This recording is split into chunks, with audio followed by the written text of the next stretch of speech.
Hi students, welcome to BIMI Maths, 10th Standard Maths, Chapter 4 Geometry la Exercise 4.3 la first sum பார்க்க போகிறோம். A man goes 18 meter due east and then 24 meter due north.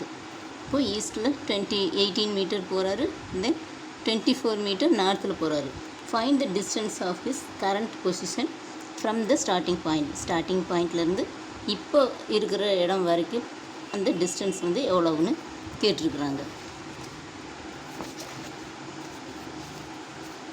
இங்கே first இங்கே 18 metre இப்போ இங்கேருந்து ஆரம்பித்து இங்கே 18 metre east போகிறாரு.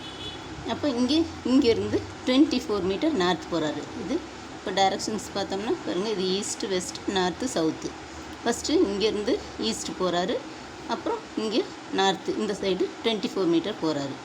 அப்போ இங்கே இது வந்து ஒரு ட்ரையாங்கிள் இப்படி போட்டோம்னா இங்கே ஏபிசின்னு வச்சுக்கலாம். அப்போ இந்த சைடு தெரியாது நம்மளுக்கு, இதை தான் கேட்குறாங்க அவங்க. அப்போ AC square equal to AB square plus BC square. அப்போது AC square equal to AB square plus BC square given AB வந்து 18 கொடுத்துருக்குறாங்க, இது பிசி வந்து 24 மீட்டர் கொடுத்துருக்குறாங்க.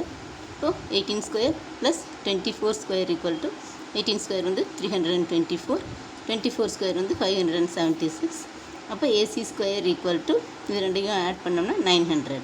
அப்போ ஏசின்னோம்னா இதுக்கு வந்து ரூட் கண்டுபிடிக்கணும். 900க்கு ரூட் வந்து 30 மீட்டர். பாருங்கள், 900க்கு 3 டைம்ஸ் 3 3s are 9, 2 0 1 0 போட்டால் போதும். அப்போ 30 மீட்டர். அப்போ distance from the starting point is 30 metre. The distance from the starting point is 30 meter. அவ்வளோதான் ஸ்டூடெண்ட்ஸ், இது ஒரு குட்டி சம், ஈஸியான சம். இந்த வீடியோ பிடிச்சதுன்னா லைக் பண்ணுங்கள், ஷேர் பண்ணுங்கள், சப்ஸ்கிரைப் பண்ணுங்கள். தேங்க்ஸ் ஃபார் வாட்சிங்.